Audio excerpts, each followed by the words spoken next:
Hello student, मैं Jitendra Kumar Jaiswal Chandrabhan inter college इटबहरा गौर बस्ती द्वारा संचालित ऑनलाइन क्लास में आपका स्वागत करता हूं। आज हम लोग कक्षा 12 की केमिस्ट्री की क्लास में पढ़ेंगे नाइट्रोजन फैमिली पार्ट 17। इस पार्ट में हम लोग नाइट्रिक अम्ल के ऑक्सीकरण गुण के बारे में पढ़ेंगे। इस ऑक्सीकरण गुण में हम लोग पढ़ेंगे अपचायकों का ऑक्सीकरण। किसका ऑक्सीकरण? अपचायकों का ऑक्सीकरण। आप लोग नाइट्रिक अम्ल के ऑक्सीकरण का काफी वीडियो देख चुके हैं, ठीक है। अब परेशान मत होइए, ये जो है अंतिम ऑक्सीकरण गुण है अपचायकों का ऑक्सीकरण। इसके बाद नाइट्रोजन फैमिली में 2 और वीडियो रह जाएंगे। इसके बाद ये चैप्टर जो है आपका क्लोज हो जाएगा। आपको बता दें कि फास्फोरस और उसके यौगिक, ठीक है, इस वर्ष का मतलब है कि 2020 और 2021 के सिलेबस से निकाल दिया गया है। आप जानते हैं कि कोरोना महामारी के चलते इंटरमीडिएट का कोर्स 30% कम किया गया है, जिसमें से जो आपका फास्फोरस और उसके यौगिक और फास्फोरस के यौगिक को कोर्स से हटा दिया गया है। तो इसलिए आप लोग क्या करेंगे कि केवल नाइट्रोजन की ही यौगिक आप लोग पढ़ेंगे। किसके यौगिक पढ़ेंगे? नाइट्रोजन के यौगिक पढ़ेंगे, जिसमें आप लोगों ने अमोनिया पढ़ लिया है। नाइट्रिक अम्ल चल रहा है, नाइट्रिक अम्ल के बनाने की जो औद्योगिक विधि है आपको बता दिया गया है। अब हाँ, ये जो है आपका ऑक्सीकरण, नाइट्रिक अम्ल का ऑक्सीकरण गुण का ये आपका अंतिम वीडियो होगा। इसके बाद हम लोग नाइट्रिक अम्ल का उपयोग और नाइट्रिक अम्ल की संरचना पढ़ेंगे।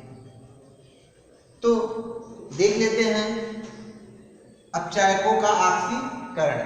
किसका ऑक्सीकरण? अपचायकों का ऑक्सीकरण। नाइट्रिक अम्ल H2S को यस में तथा SO2 को H2SO4 में ऑक्सीकृत करता है और स्वयं NO2 में अपचयित हो जाता है।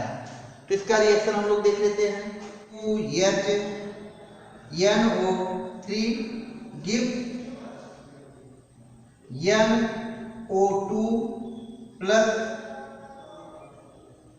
H2O plus O। ये आपको जो होगा, ये क्या होगा? आपका नवजात ऑक्सीजन होगा। अब बैलेंस कर लेते हैं तो यहाँ क्या हो जाएगा? 2 हो जाएगा। और हमारे ख्याल से अब बैलेंस हो गया होगा। 2H H2 2N 2N और यहाँ 2 3 6 हो गया। तो ये 2 दूनी 4, 1 5 और 1 6। अब हमने आपको बताया था कि आप केवल ये याद रखेंगे तो आपको क्या करना है? H2S जो है किसमें चेंज हो रहा है? यस में। तो हम यहाँ लिखेंगे H2S और उसके साथ हमारा होगा नवजात ऑक्सीजन और यहाँ ये बन जाएगा आपका H2O प्लस यस। यानी इस नवजात ऑक्सीजन ने क्या किया? इसको ऑक्सीकृत कर दिया किसमें? यस में। अब हम लोग इसको जोड़ लेंगे। तो आप जानते हैं कि अभिकारक को अभिकारक के साथ जोड़ा जाता है और उत्पाद को उत्पाद के साथ। तो यहाँ आपका हो जाएगा H2S plus 2HNO3 gives 2NO2 plus S plus H2O। लेकिन यहाँ एक H2O है, यहाँ एक H2O है, इसलिए यहाँ आपका हो जाएगा 2H2O। अब बैलेंस देख लेते हैं, H कितना है, तो यहाँ 2 और 2 4 है, और यहाँ 2 दूनी 4 है।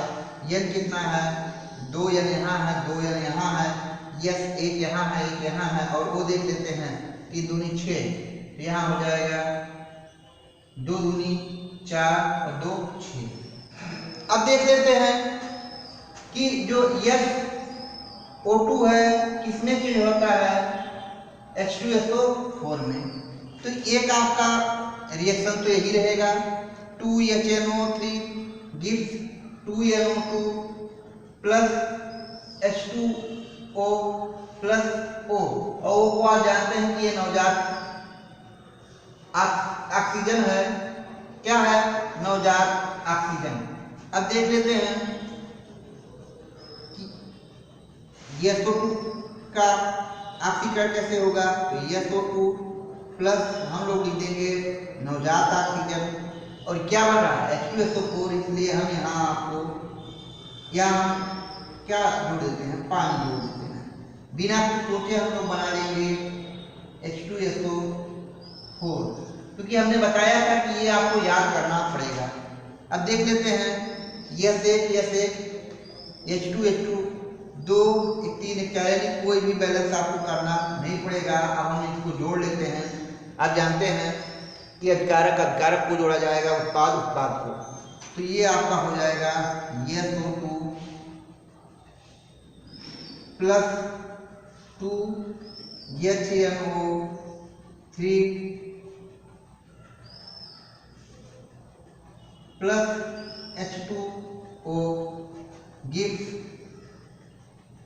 2NO2 plus H2SO4 plus H2O। तो ये आपका ये दोनों कट गया। अब ध्यान दीजिएगा, एक H2O यहाँ है, एक H2O है यहाँ, इसको भी हट जाएगा, तो इसको हम ऐसे लिख सकते हैं SO2 plus 2HNO3 gives 2NO2 plus H2SO4। तो ये पहला हो गया अपचायकों का ऑक्सीकरण, जिसमें हम लोगों ने H2S और SO2 का ऑक्सीकरण किया, किसके द्वारा,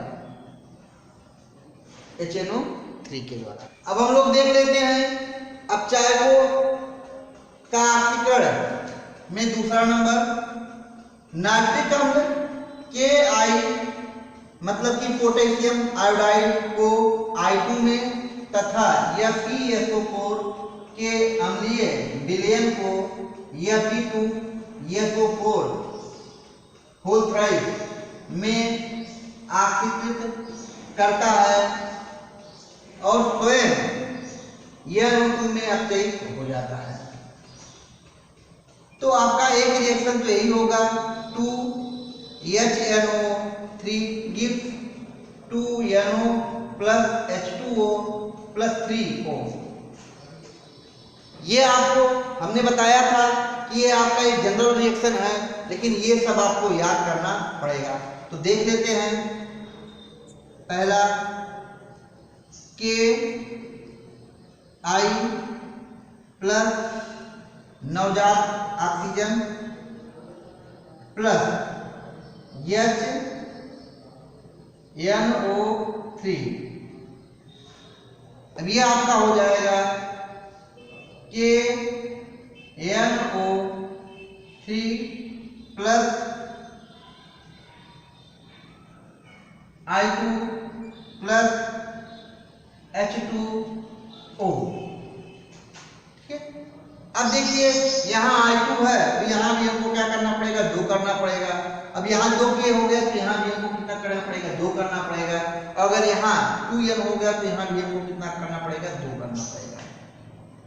अब हम लोग बैलेंस देख लेते हैं, 2K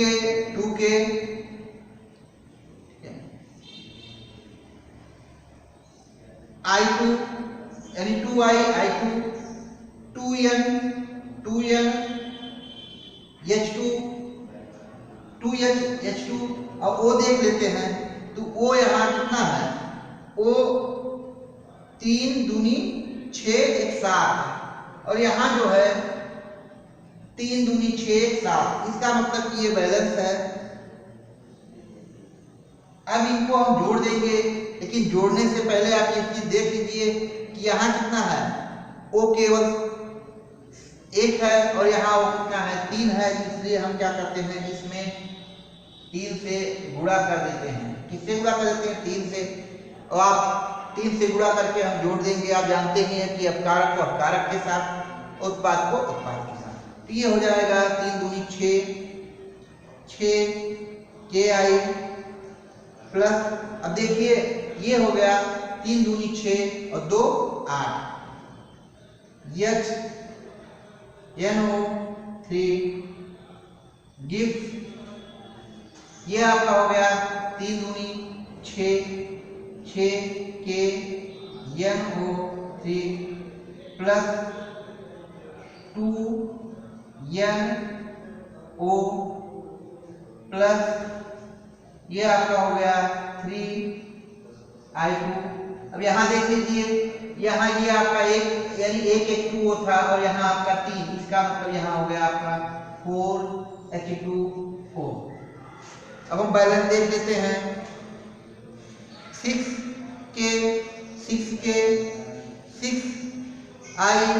यहाँ 3 दूनी 6I हो गया। H देख लेते हैं, ये हो जाएगा 8H, यहाँ हो जाएगा 4 दूनी 8H। O देख लेते हैं, 8 3 24, यहाँ देखिए 6 3 18 हो गया, 18 2 20 हो गया और 20 और 4 24 हो गया। तो पहला रिएक्शन HNO3 के साथ हो गया। अब देखिए क्या कह रहा है, नाइट्रिक अम्ल FeSO4 के अम्लीय विलयन को Fe2SO4 में आकृतित करता है। तो पहला तो आपका यही रिएक्शन रहेगा। दूसरा देख लीजिए,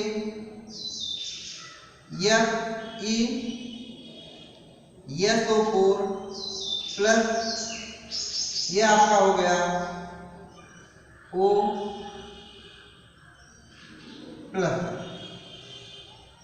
अब कह रहा है कि अम्लीय विलयन को, किसको कह रहा है, अम्लीय विलयन को। तो FeSO4 का जो अम्लीय विलयन होगा, अम्लीय विलयन का मतलब है उसमें अम्ल मिला होगा, तो कौन सा अम्ल मिला होगा, H2SO4। Fe2SO4 का होल थ्राइस क्या बनेगा, Fe2SO4 का होल थ्राइस, और क्या बनेगा H2O। तो हम यहाँ बैलेंस कर लेते हैं, यहाँ Fe कितना है 1, यहाँ Fe 2 है, तो यहाँ हम Fe क्या कर लेंगे 2 कर लेंगे। अब देखो SO4 2 यहाँ है 1 3, ये हो जाएगा ये H2 और O, तो ये आपका हो जाएगा H2O। अब हम इसको जोड़ लेते हैं, लेकिन जोड़ने से पहले आप ध्यान देंगे कि यहाँ क्या है, केवल एक O है और यहाँ कितना है 3, तो यहाँ हम क्या करेंगे 3 से गुणा कर देंगे। अब हम लोग गुणा करके जोड़ लेते हैं, तो देख लीजिए 3 दूनी 6 FeSO4 प्लस 3 इसमें गुणा हो जाएगा तो 3H2SO4 प्लस 2NO3 गिव्स, ये आपका हो जाएगा 3Fe2SO4 का होल थ्राइस, और हम लिख लेते हैं प्लस 2NO, और यहाँ देखिए यहाँ हो जाएगा 3H2O और एक H2O जुड़ गया, हो गया आपका 4H2O। अब बैलेंस देख लेते हैं, Fe कितना है, तो Fe यहाँ 6 है, यहाँ 3 दूनी 6, यहाँ भी 6 है। SO4 हम पूरा देख लेते हैं, तो यहाँ हो गया 6SO4 और 3, ठीक है, तो 6SO4 और 3 9SO4, यहाँ देखिए 3 3 का 9 SO4, यहाँ 2n है तो यहाँ आपका 2n है। O देख लीजिए 2 2 3 6, यहाँ देखिए 4 यहाँ हो गया, 2 यहाँ हो गया। यश देख लेते हैं 3 दूनी 6 और 2 8 और यहाँ हो गया 4 दूनी 8। इस प्रकार आपका FeSO4 का नाइट्रिकम द्वारा Fe2SO4 में ऑक्सीकरण हो जाता है। तो आशा करते हैं कि वीडियो आपको पसंद आया हो।